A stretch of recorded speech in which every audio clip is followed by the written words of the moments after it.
अस्सलाम वालेकुम जी, welcome back to my channel. आप लोगों को याद होगा ये वाला मैंने ब्राइडल मेकअप किया था। सबकी खैर अपनी अपनी चॉइस होती है। मुझे तो ये मेकअप बड़ा अच्छा लगा था। आप में से अगर किसी को नहीं पता तो मैं बता दूं, मैं यहाँ कनाडा में होती हूँ और जैसा देश वैसा भेस। जिस कंट्री में जो चल रहा होता है ना, अगर आप उसके अकॉर्डिंग चलेंगे तो कामयाबी आपके कदम चूमेगी। तो खैर मैंने सोचा कि जो यहाँ पर भी जैसे हेयर मेकअप चल रहे होते हैं, मैं थोड़ा सा उसको फॉलो करना शुरू करूँ ताकि मैं अपना क्लाइंट बेस वैसा बना सकूँ। ठीक है, अब यहाँ पर मैंने जो अपनी मॉडल ली थी, इनके हेयर छोटे थे तो पहले मैंने सोचा मैं एक्सटेंशन यूज़ करूं, लेकिन एक्सटेंशन उस टाइम हमारे पास नहीं थी तो हमने सोचा कि कोई बन बना लेते हैं। देन आई थॉट कि मैंने लास्ट टाइम जो ब्राइड की थी उसका बन बनाया था, क्यों ना हम थोड़ा ओपन हेयर के साथ ही कुछ करें कि अगर कर्ल बनाकर सेट वेट करें तो देखते हैं कि ओपन हेयर के साथ और कर्ल के साथ ब्राइडल लुक कैसा आता है। अब यहाँ इनके बाल थोड़े से ऑयली हुए हुए थे, इसी वजह से मैंने यहाँ पर थोड़ा सा ड्राई शैम्पू कर दिया और उसके बाद फिर उसको अच्छे से ब्लो ड्राई कर दिया ताकि वो ड्राइनेस जो है ना सारी आपके बालों तक चली जाए और वो जो ऑयल है, ग्रीजीनेस है, वो सब खत्म हो जाए। अब मैंने क्योंकि कर्ल करने थे तो उसके लिए जाहिर है मैं मूस यूज़ कर रही हूँ ताकि मेरे कर्ल जो वो ज़रा लॉन्ग लास्टिंग हो जाए, वो नीट एंड क्लीन हो जाए, फ्रेश कर्ल बने। तो अगर आप ऐसे ही बालों को कर्ल करते ना तो शायद आपके कर्ल टिकते ना हो। अगर आप मूस यूज़ करके कर्ल करेंगे ना तो आपके कर्ल अच्छे से आपके स्टे करेंगे।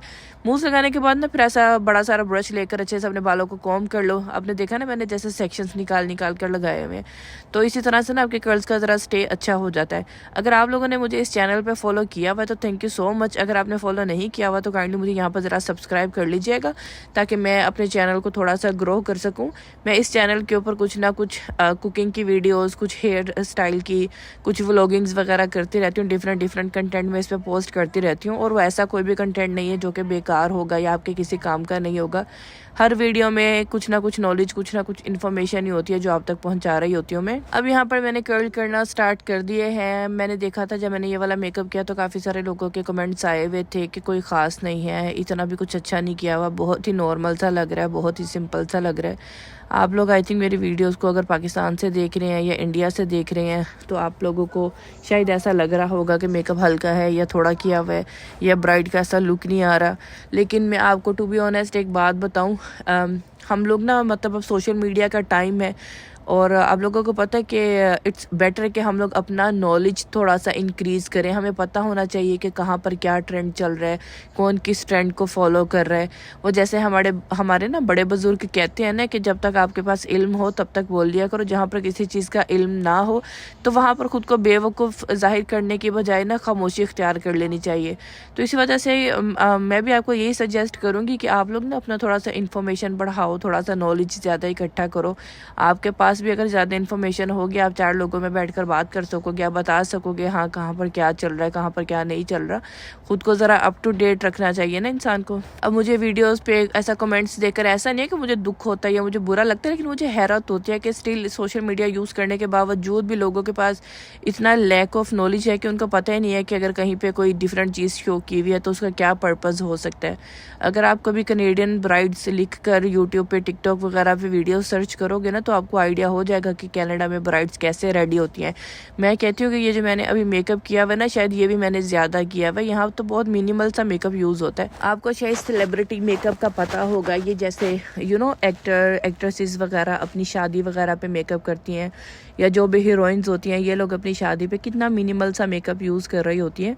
वो एक्चुअली में उसको सेलिब्रिटी मेकअप कहते हैं। अभी सपोज इंडिया में आप देख लो कि अगर किसी एक्ट्रेस की शादी हुई है तो उसने अपनी शादी पे ड्रेस तो हैवी पहना होता है, ज्वेलरी भी ली होती है, लेकिन मेकअप उसका बहुत ही सिंपल सा होता है।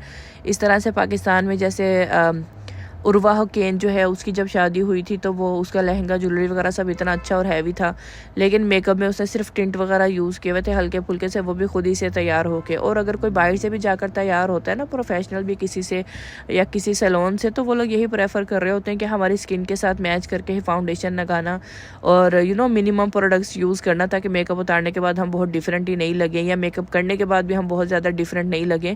तो ये सारी चीज़ें ना हमें देखनी होती है कि ट्रेंड में क्या चल रहा है। लेकिन वही मसला कि आप किसी चीज़ को गलत नहीं कह सकते हो। हर पर्सन की ना अपनी चॉइस होती है। अभी भी काफ़ी सारे लोग हैं जिनको हैवी मेकअप अच्छा लगता है, जिनको एज अ ब्राइड उनको ग्लिटरी आइज़ अच्छी लगती हैं, एज अ ब्राइड उनको रेड लिपस्टिक अच्छी लगती है, और काफ़ी सारे लोग जो हैं उनको रेड लहंगे के साथ लिपस्टिक नूड चाहिए होती है। तो ये एक्चुअली में ना ट्रेंड की और आपकी अपनी चॉइस की बात होती है कि आपको क्या करवाना और क्या नहीं। मैंने लास्ट ईयर मेरे से ना 2 ब्राइड्स की बुकिंग थी जिनकी मैंने ट्रायल दी, लेकिन उनको ट्रायल में 2 दफ़ा मैंने उनको ट्रायल दी, लेकिन दोनों दफ़ा उनको ना मेरा मेकअप हैवी लग रहा था और फिर मेरी उनके साथ लाइक बुकिंग नहीं हो सकी ना। उनको लग रहा था कि नहीं अभी आपका ना अभी मेकअप हैवी है, हमने बहुत ही मिनिमम मेकअप करवाना है। तो यहाँ पर वही बात है कि आपको फिर मिनिमम पे काम करना आना चाहिए अगर आपको ब्राइड्स के साथ काम करना ना।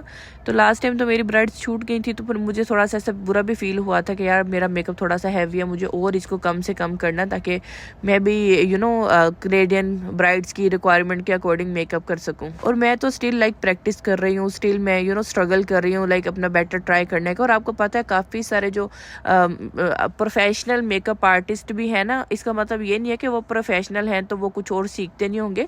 नॉलेज तो यार आप जितना मर्जी ले लो ना, वो थोड़ी आपका ज़ाया जाता है या कम हो जाता है। नॉलेज तो देने से भी बढ़ता है और लेने से भी बढ़ता है। इसी वजह से काफ़ी सारी मेकअप आर्टिस्ट खुद भी मेकअप की क्लासेस दे रही होती हैं ताकि लोग उनके नॉलेज से फ़ायदा उठाए। इसी तरह से वो अपने से बेटर वाले जो मेकअप आर्टिस्ट होते हैं उनके सेशंस, उनके मास्टर क्लासेस जाकर ले रही होती हैं ताकि उनका नॉलेज और इंक्रीज़ हो और न्यू जो टेक्निक्स वगैरह आई हैं वो भी सीख लें।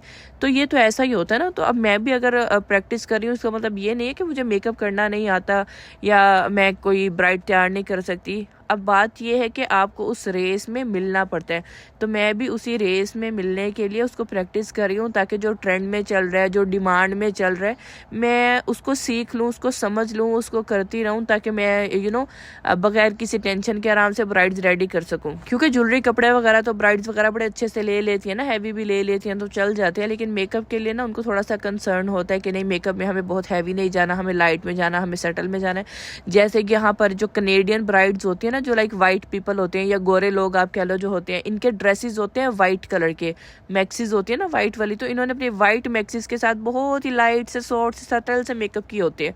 और वो वैसे के ही सेम मेकअप हमारी जो देसी ब्राइड्स होती हैं वो भी वही प्रेफर करती है कि ऐसे के मिनिमल मेकअप हमारे भी किए जाएं। तो ये एक्चुअली में बात होती है कि हर कंट्री में डिफरेंट ट्रेंड चल रहे होते हैं। तो आप लोग अगर कहीं और से देख रहे होते हैं तो शायद आपको लग रहा होता है कि हाँ ये इतना कुछ खास नहीं किया हुआ, ये अच्छा नहीं किया हुआ। खैर आपको साथ साथ यहाँ पर कुछ हेयर का भी समझ आ गया होगा जो मैंने ट्यूटोरियल आपके साथ शेयर किया। मुझे ज़रूर बताइएगा आपको ये ट्यूटोरियल कैसा लगा। अल्लाह हाफिज़।